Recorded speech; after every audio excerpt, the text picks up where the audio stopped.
In our last episode, we witnessed the first sparks of human belief, from the depths of Paleolithic caves to the dawn of communal life. We saw how in Mesopotamia, cities and writing shaped the first organized pantheons. But while ziggurats were rising between the Tigris and Euphrates, another sleeping giant was awakening along the fertile banks of a legendary river in the heart of Africa. Welcome back, noble Templar travelers, to the second episode of the epic timeline of mythology, 40,000 years of gods and belief.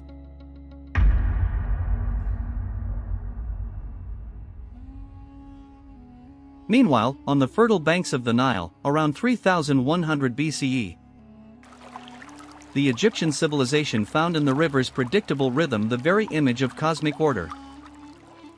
Smooth-faced pyramids cut the blue sky, eternal monuments for pharaohs who were living gods, bridges between the earthly and the divine.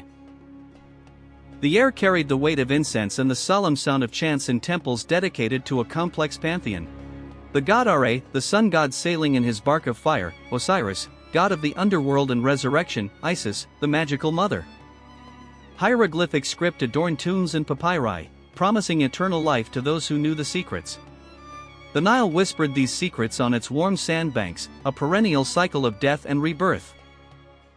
Traveling eastward, around 2600 BC, on the banks of the Indus River, another great urban civilization flourished, the Indus Valley civilization, with planned cities like Mohenjo-Daro and Harappa.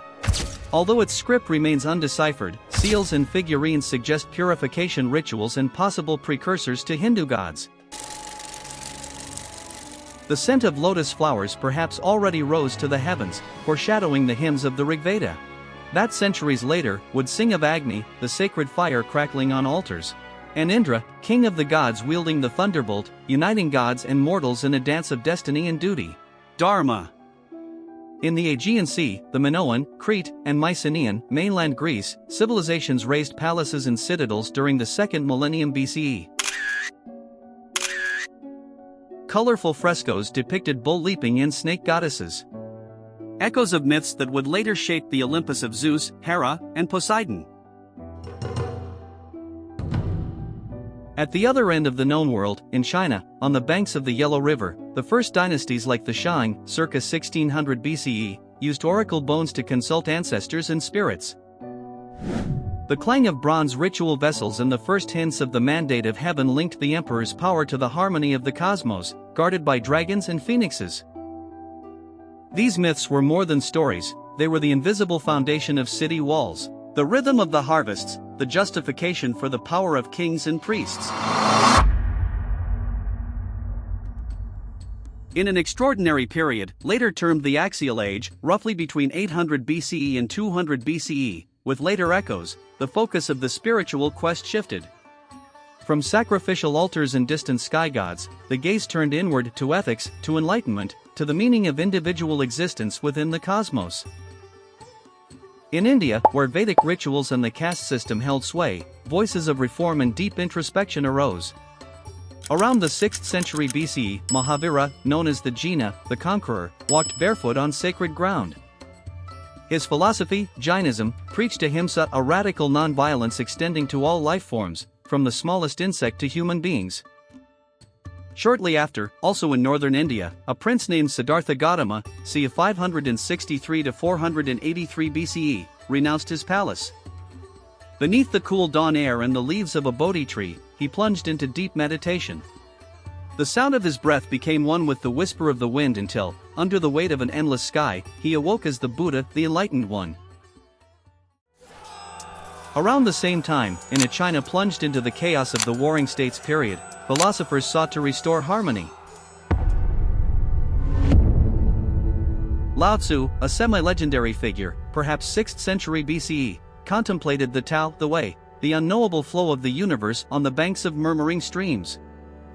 The smell of pine rose to the sky as he wrote the Tao Te Ching, a poetic guide to living in harmony with nature through Wu Wei, non-action or effortless action, like water shaping itself to any vessel.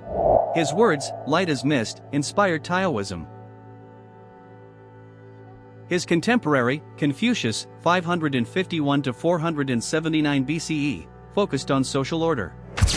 Under lamplight, the rustle of his brush on silk recorded the Analects, teaching that the empire's harmony depended on individual righteousness, filial piety, education, and performing the proper rituals. His humanistic ethics would shape the soul of Chinese civilization. And then, in Roman-occupied Judea, where messianic hope burned, hot dust rose beneath the feet of a carpenter from Nazareth, Jesus, c. 4 BC, 30 CE. He walked among twisted olive trees, and the sound of his words cut the dry air like a soft bell, pointing to a path of faith and personal transformation that, after his death and resurrection, would give rise to Christianity. These seminal figures, Buddha, Mahavira, Lao Tzu, Confucius, the Hebrew prophets, and Jesus, reoriented the human quest. They offered new compasses for the soul, oriented not toward external gods, but toward inner experience, personal ethics, and radical compassion as pathways to ultimate truth. In the next episode, we'll sail through reinvented Viking seas, deserts where Islam finds new voices, and lands where old myths clash with the future. Are warrior gods and desert jinn returning in new guises? Don't forget to subscribe to the channel so you won't miss the next episode. See you on the next journey. Bye.